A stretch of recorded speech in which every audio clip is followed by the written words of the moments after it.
पिताश्री ने जिन क्षत्रियों को आमंत्रित किया है, मुझे उन्हीं में से किसी को चुनना होगा। और उसका क्या जिसे तुम्हारे हृदय ने आमंत्रण दिया है द्रौपदी?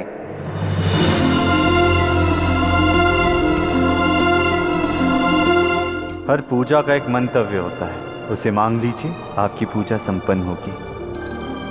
यदि आप शस्त्र विद्या जानते तो क्या आप आते, मेरे स्वयंवर में भाग लेते? अवश्य। वैसे देखा जाए तो ऐसा कहीं लिखित प्रावधान तो नहीं है कि स्वयंवर में वही आ सकता है जिसे आमंत्रण मिला हो, या वो नहीं आ सकता जिसे ना मिला हो। इसका अर्थ सरल है, कोई भी आ सकता है, चाहे ब्राह्मण हो चाहे क्षत्रिय। तो सखा, आप शीघ्र ही पिताश्री के पास जाइए ना, उनसे कहिए ना स्वयंवर की शर्तों को बदलने के लिए। नहीं द्रौपदी, तुम्हारा वर वही होगा जो धनुष बाण का प्रमाण देगा। रही बात ये स्वयंवर सबके लिए खोलने की, तो ये बात तुम्हें स्वयं अपने पिता से करनी होगी। किंतु सखा, मैं कैसे पिताश्री? तो कौन? ये विवाह, ये स्वयंवर तुम्हारा है, सब कुछ तुम्हारी इच्छा अनुसार होना चाहिए द्रौपदी। अधिकार बिना कर्तव्य पूर्ण किए नहीं मिलते हैं। स्वयं का वर चुनना नारी का अधिकार है, उसका कर्तव्य यह है कि वो अपने मन की बात, ये इच्छा सुदृढ़ रूप से सबके समक्ष प्रस्तुत करे। इस बात को समझो, ये तुम्हें करना होगा, अपने मन की बात कहनी होगी। अपना प्रारब्ध स्वयं रचना होगा। तो क्या आप मेरी सहायता नहीं करेंगे सखा? सहायता ही कर रहा हूं द्रौपदी। क्यों हर समस्या के लिए नारी को किसी और पर निर्भर होना पड़ता है? तुम यज्ञसेनी हो, तुम भविष्य की नारी की प्रतीक हो। तुम्हें भविष्य बदलना है, और भविष्य की अनेक बातें बदलने से पूर्व वर्तमान बदलना अति आवश्यक है।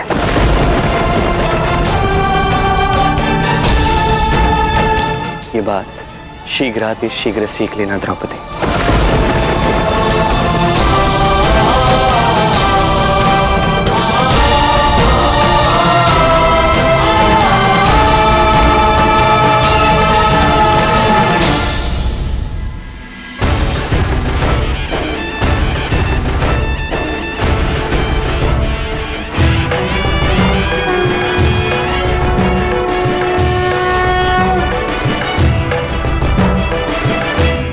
तो कहिए महाराज द्रुपद, क्या होगी धनुष की परीक्षा?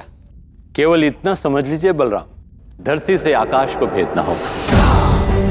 यहाँ तो ना धनुष है, ना कोई बाण, ना ही कोई लक्ष्य दिखाई दे रहा है मुझे, और आकाश में तो मुझे केवल छत दिखाई दे रही है।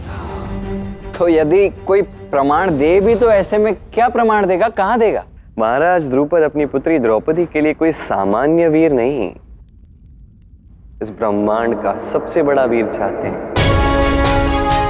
इसीलिए तो किसी को ज्ञात नहीं ये धनुष कौन सा है, बाण कहाँ है, लक्ष्य कहाँ है, कोई नहीं जानता। बिल्कुल सही कहा श्री कृष्ण। जो इस दुर्गम परीक्षा में सफल होगा वही द्रौपदी का वर होगा, अन्यथा नहीं। कान्हा, धरती से आकाश को भला कोई भेद कैसे सकता है? ये महाराज द्रुपद कुछ अधिक ही विचित्र बातें नहीं कर रहे। ऐसी परीक्षा में तो अर्जुन जैसा वीर भी सफल नहीं हो पाएगा। जहां प्रयास है वही सफलता है था,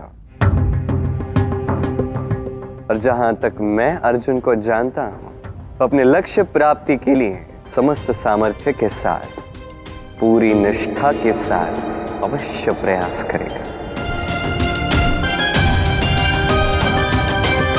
किंतु कान्हा, पांडव हैं कहां?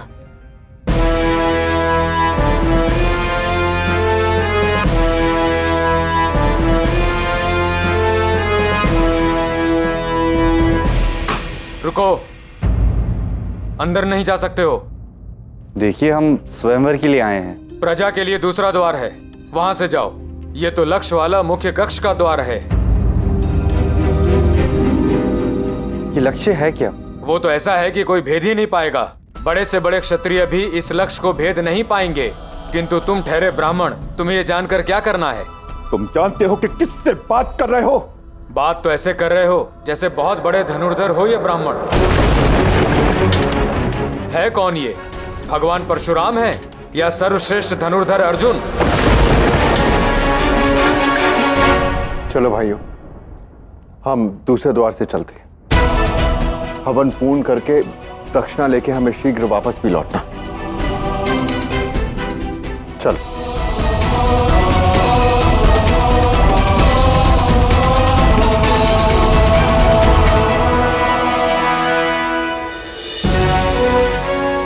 जच रहा है ये अंगराज का मुकुट तुम पर जच रहा है कर्ण। मुझे आज भी अपने भांजे युवराज दुर्योधन पर गर्व है कि इसने तुम्हें वो मुकुट दिया और तुम्हारे शौर्य के साथ न्याय किया। किंतु कर्ण, एक बात मुझे खाए जा रही है।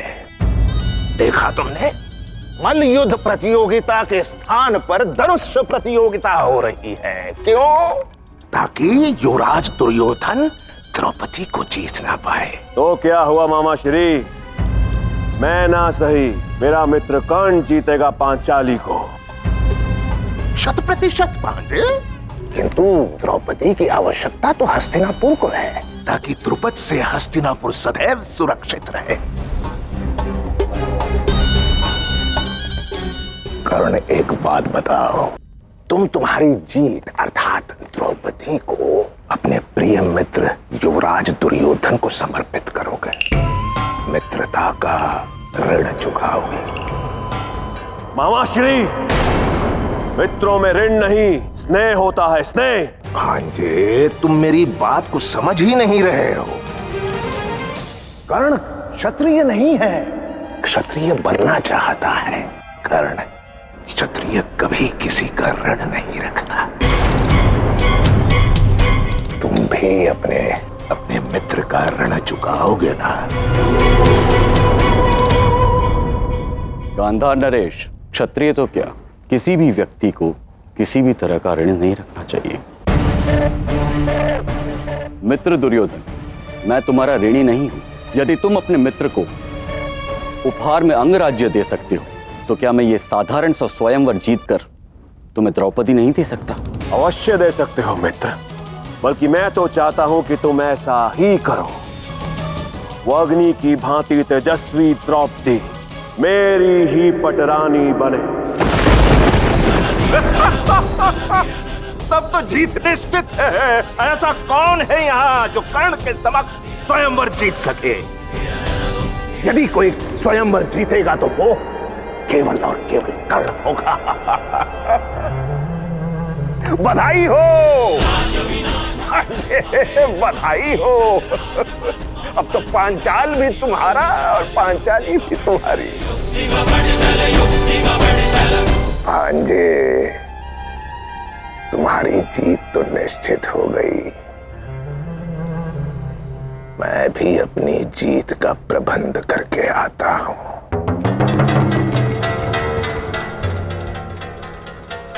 धन्यवाद मित्र कर्ण। मित्रों में धन्यवाद कैसा? यदि मैं तुम्हारे उपकारों का धन्यवाद करूं तो मेरा तो जीवन ही व्यतीत हो जाएगा।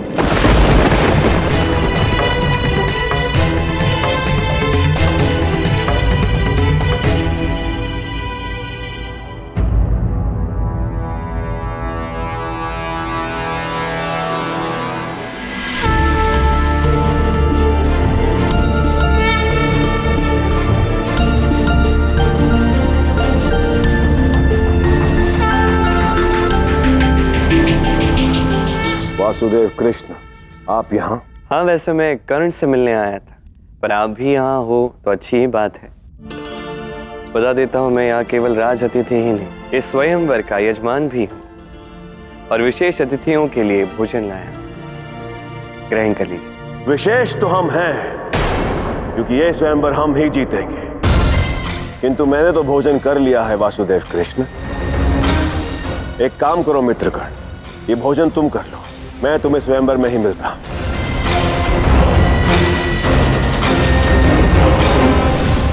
वासुदेव, आपने कष्ट क्यों किया? कष्ट नहीं कर, तुम एक अत्यंत विशेष अतिथि हो। तुम्हारे लिए कोई भी कर्म करना मेरे लिए कर्तव्य है, कष्ट कदापि नहीं। अब तनिक इस कक्ष को देखो, इसमें सूर्य की सबसे अधिक किरणें आती। मुझे ज्ञात है तुम सूर्य भक्त हो, मुझे ज्ञात है तुम्हारा भोजन अग्नि प्रधान है, और मुझे ज्ञात है सूर्य अग्नि की भांति तुम प्रकाशमान भी हो। किंतु एक और व्यक्ति है जो ऐसे ही अग्नि से, यज्ञ से जन्मी है, अग्नि की ही भांति तेजस्वी भी है। तो कहो, सूर्य कांति से चमकने वाला ये कर्ण यदि ये स्वयंवर जीतता है तो क्या अग्नि कन्या द्रौपदी को स्वीकार करेगा? नहीं वासुदेव, कदापि नहीं। मेरा लक्ष्य केवल मेरा पराक्रम है, द्रौपदी नहीं। द्रौपदी तो दुर्योधन का लक्ष्य है। द्रौपदी दुर्योधन के लिए केवल इच्छा है, पराक्रम नहीं। और द्रौपदी जैसी यज्ञ कन्या केवल पराक्रम से अर्जित की जा सकती, इच्छा से कदापि नहीं। अब यदि तुम इस प्रकार पराक्रम करोगे और द्रौपदी को दुर्योधन को समर्पित कर दोगे तो क्या यह अधर्म नहीं है?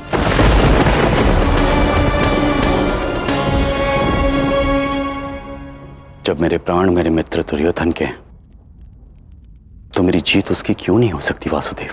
तुम्हारे प्राण दुर्योधन के कैसे हुए कर्ण? तुम्हें जन्म तुम्हारी माता ने दिया, पालन पोषण तुम्हारे माता पिता ने किया, तुम्हें वीर तुम्हारे गुरु ने बनाया, और तुम महारथी बने अपने पराक्रम से।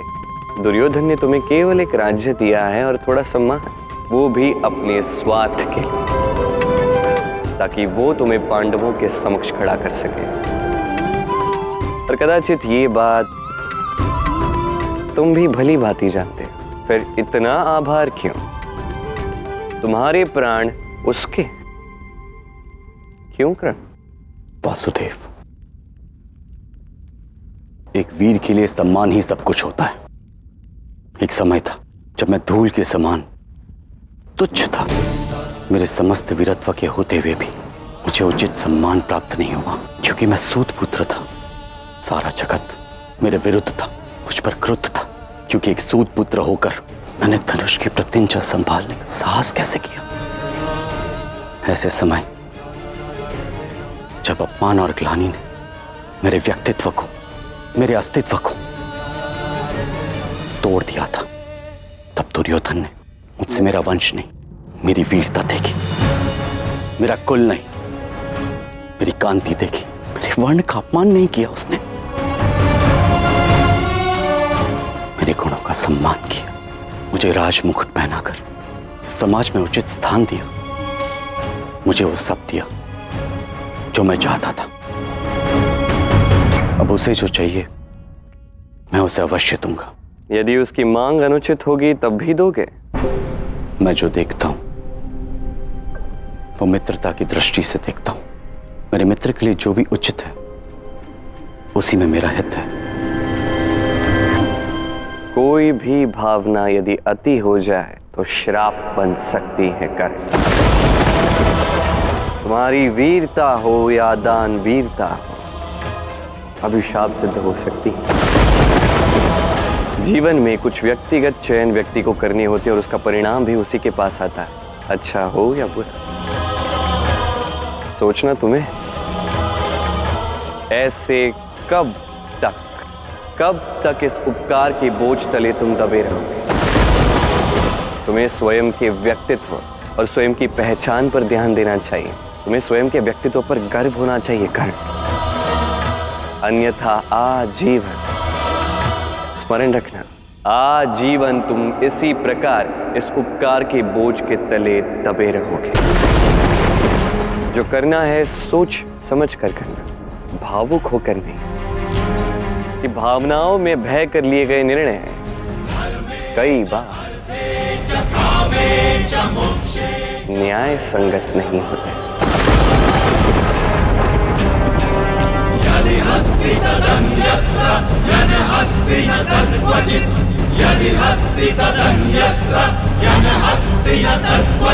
वासुदेव, आप दिव्य हैं। आपकी बातों से प्रतीत होता है कि आप असाधारण हैं। आपकी बातें मानने का मन करता है, किंतु क्षमा करना, मैं कर्तव्यबद्ध हूं।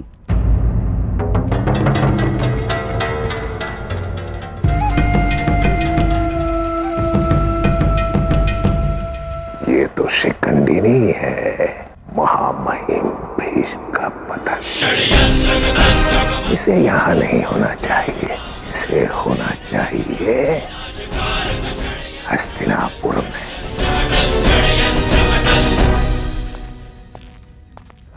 सुनिए, स्वयंवर कक्ष का मार्ग बता देंगी? उस दिशा में। इस दिशा में। मुझे ये जानकर बड़ी प्रसन्नता हुई कि आपको ये ज्ञान है।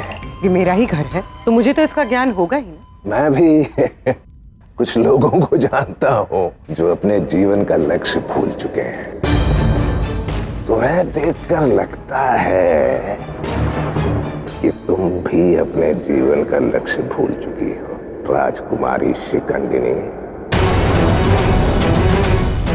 आप मुझे कैसे जानते हैं? ये आप क्या बात कर रहे हैं? केवल सत्य। तुम्हारा लक्ष्य यहाँ नहीं है, तुम्हारा लक्ष्य वहां है, हस्तिनापुर में। महामहिम भीष्म का अंत चाहती हो ना?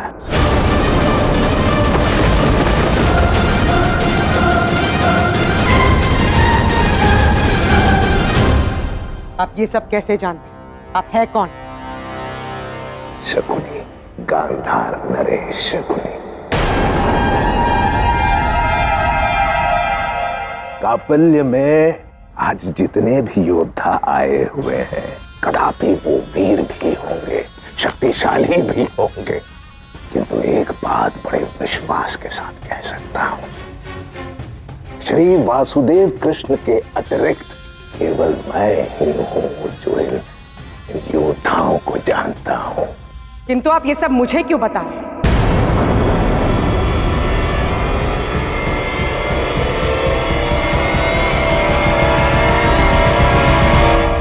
क्योंकि मैं तुम्हें तुम्हारे लक्ष्य प्राप्ति में तुम्हारी सहायता करना चाहता हूं।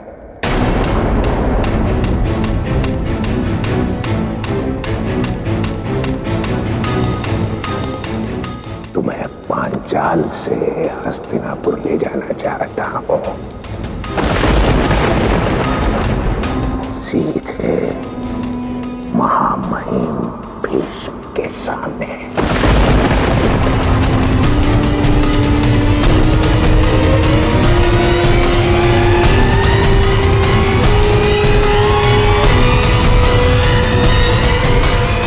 किंतु ये सब संभव कैसे होगा?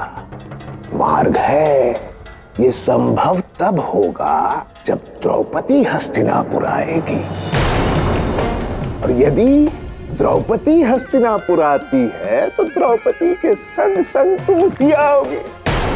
किंतु द्रौपदी हस्तिनापुर आएगी कैसे? द्रौपदी को दुर्योधन अथवा कर्ण के संग विवाह करना होगा।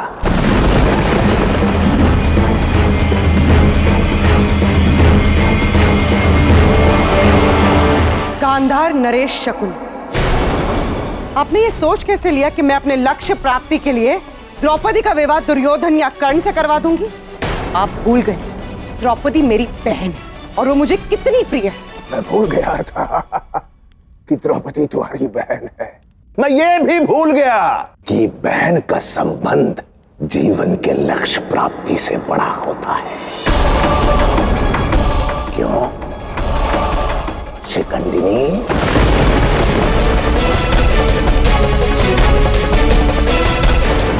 चलो, ये स्पष्ट हो गया कि तुम अब हस्तिनापुर नहीं आओगी।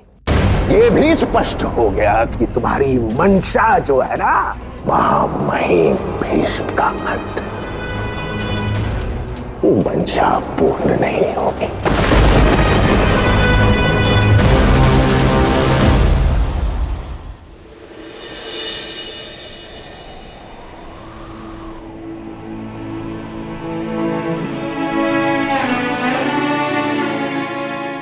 आ गए कृष्ण।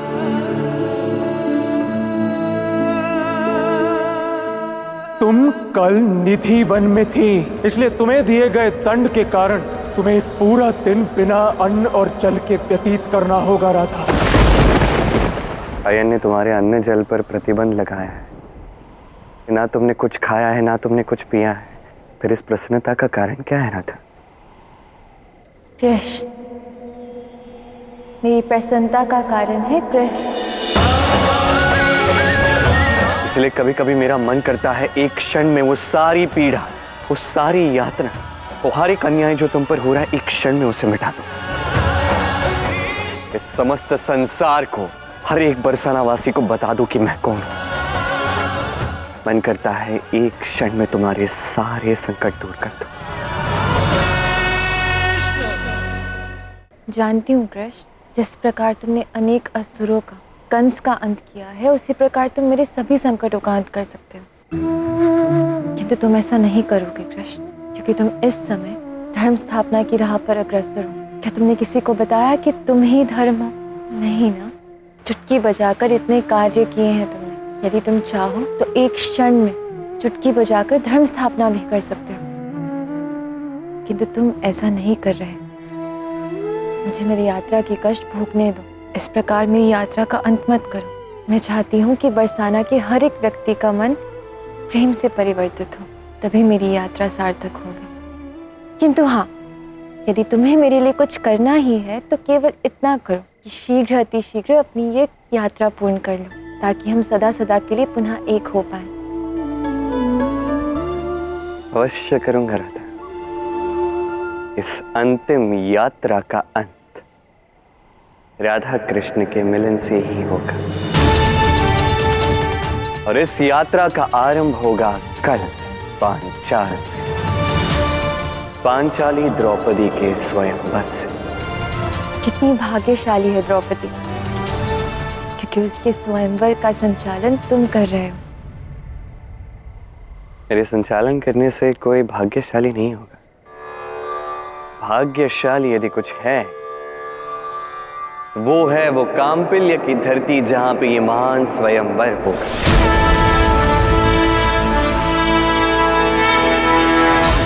भाग्यशाली होंगे वो सारे दर्शक जो इस महाक्षण को अनुभव कर पाएंगे, इसके साक्षी बनेंगे।